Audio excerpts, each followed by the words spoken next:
What is one lie you must keep up that you hate, but it covers up a much bigger mess up? Story 1.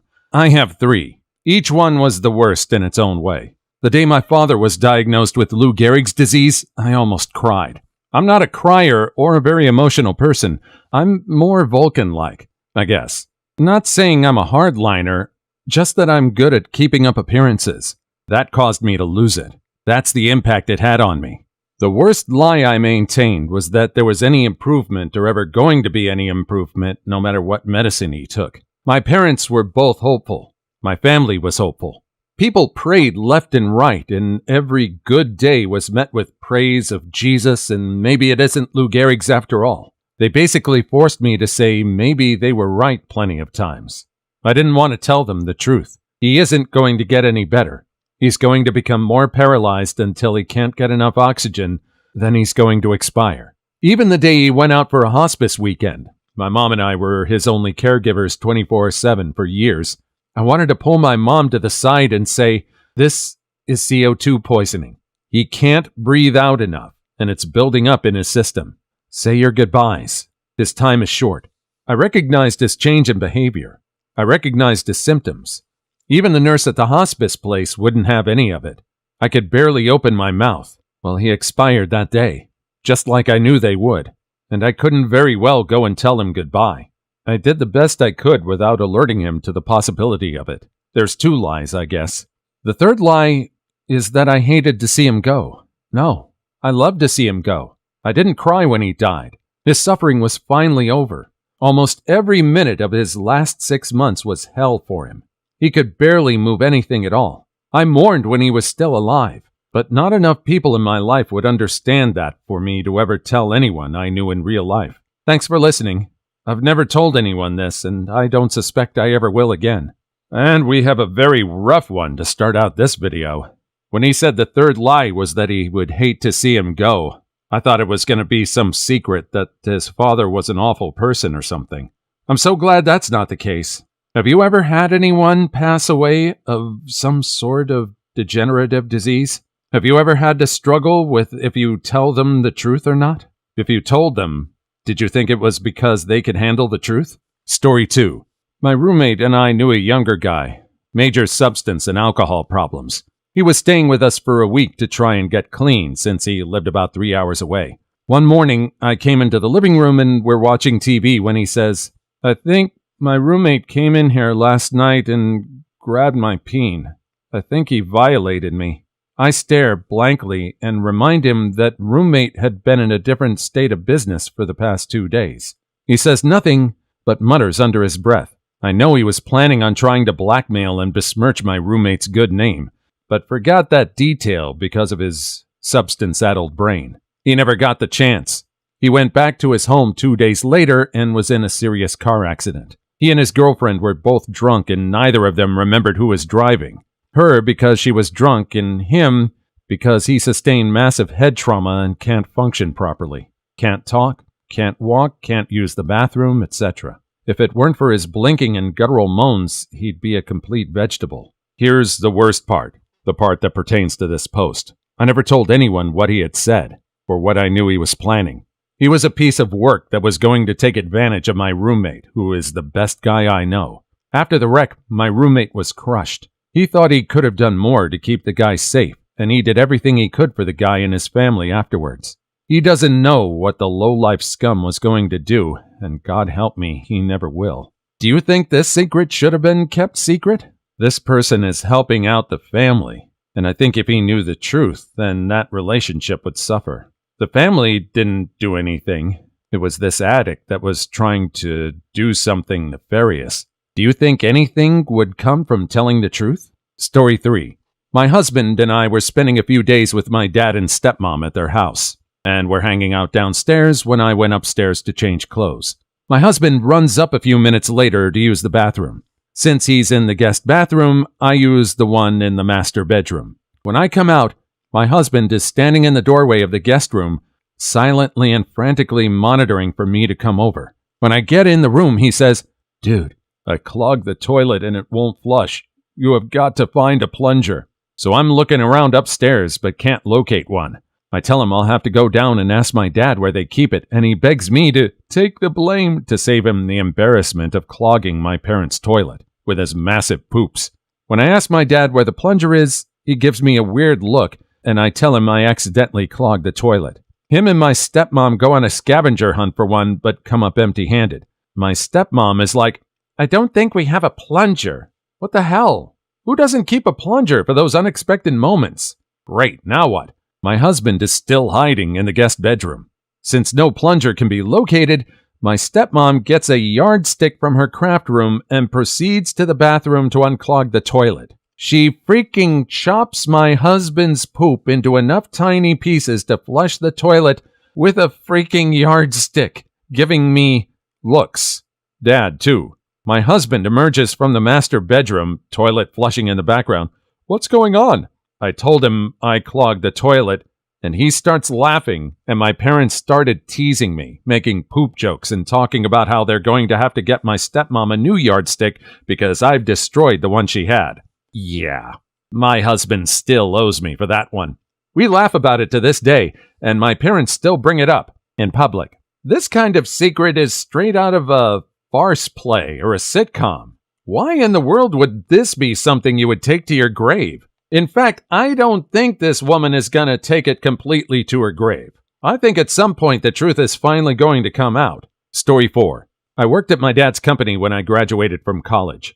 I spent 2 years there. I tell people that I quit because it was essentially a dead end for me and that I needed to move on. And while that was true, that wasn't why I quit. I texted a bunch of people an inappropriate message as a joke, one of whom was a coworker of mine. She told her supervisor and said she now wasn't sure she felt comfortable working around me. The supervisor could tell that it was a joke and a misunderstanding on the coworker's part, but we both agreed that I was out of line. My dad found out later that day. The next day I went in and gave my 2 weeks' notice.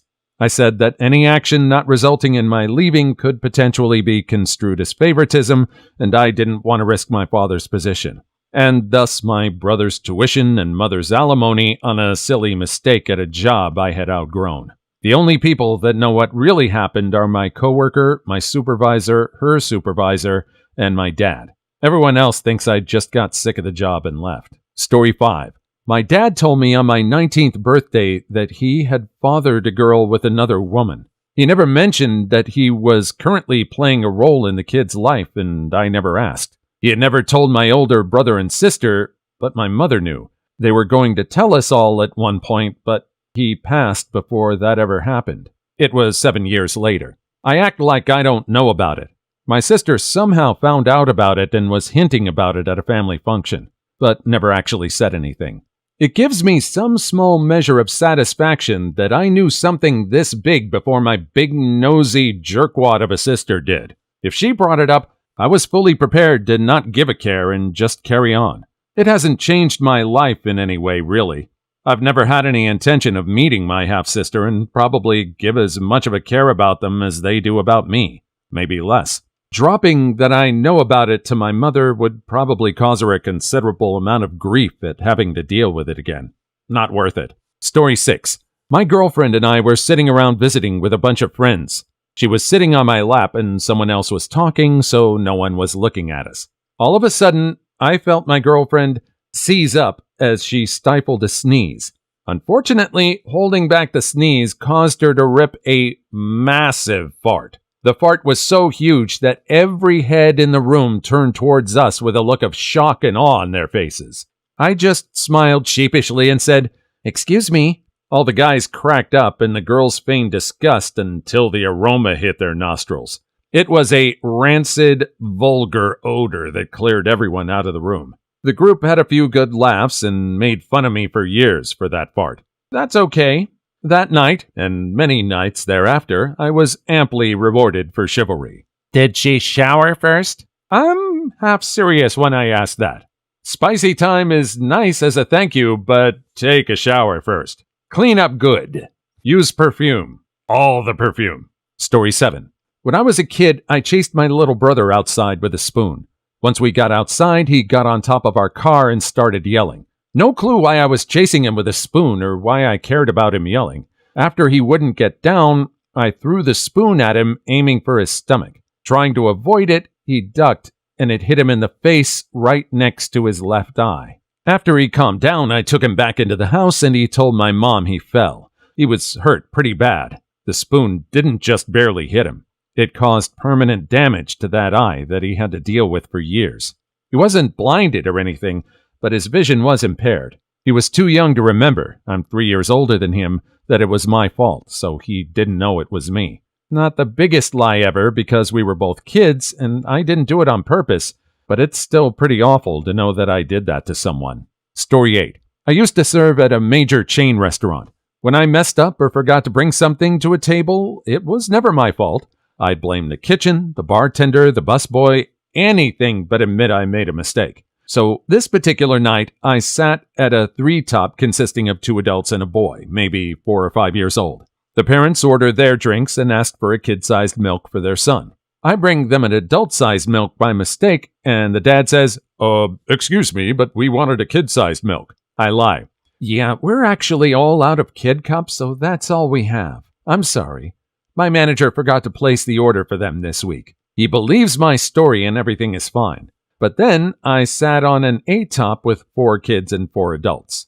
I'm forced to carry on this charade to the next table, being out of kid cups, because they're in plain sight of the 3-top, and the next table, and the next. Story 9.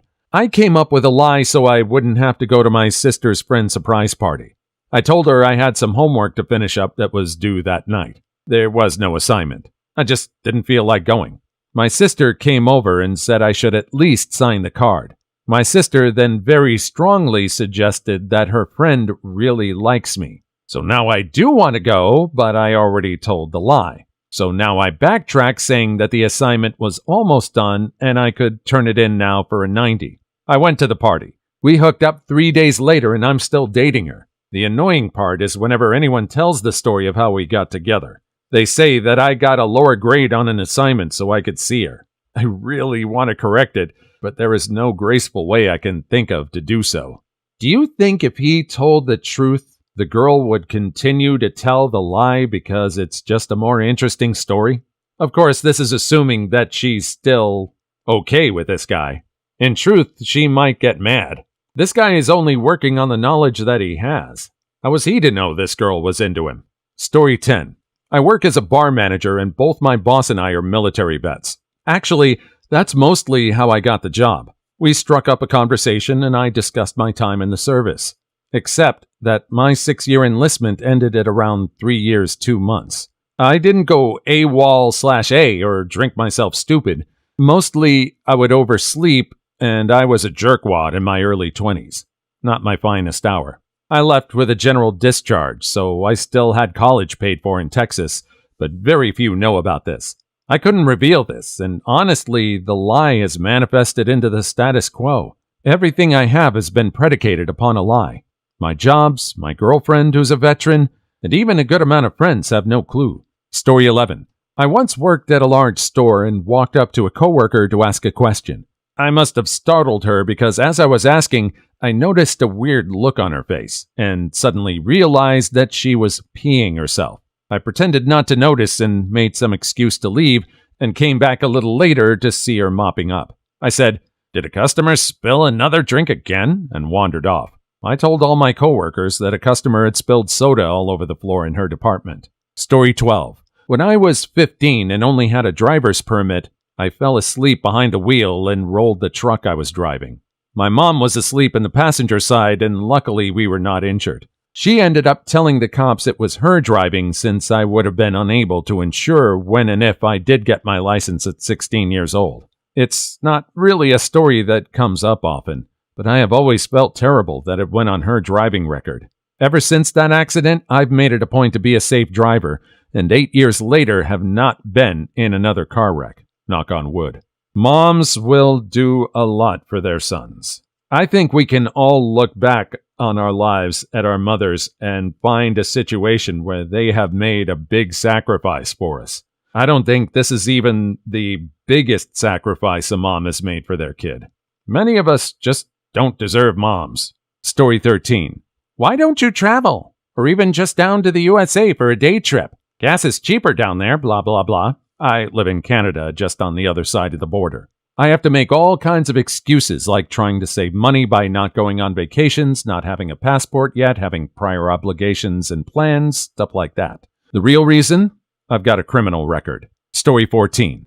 Years ago, I was partying with a college friend at a bar in New Orleans, where he lived right out of school in a big group, and his car was stolen. Years later, he confessed to me that he decided to leave the bar early, accidentally drove into a swamp, and walked away from his vehicle as it descended into the muck. He then walked back to the bar and hung out the rest of the night, only to act surprised when his car wasn't there. Vehicle recovered 2 weeks later, and insurance paid it off in full. The guy is now an attorney, investigating corporate fraud. Story 15. Recently, I stayed in Costa Rica with a few of my friends in our tour group. I managed to convince someone that an animal broke a patch of the hotel patio shingles, and they did the rest for me. In reality, I'd been walking across the roof to a friend's balcony, and that wild animal may or may not have been my leg, and maybe also my torso because I fell through the roof. I had my friends pull me up, and I just ran down to the room below and dragged them out because I heard something out back. So this was in Costa Rica? What was the layout of this building where you could walk across a roof to someone else's room? That sounds like a pretty cool place, actually. I'd like to go there. Maybe after they reinforce their roof tiles. Story 16. I was in a rush to get to school one morning and did not realize our second car was directly behind the car I was driving.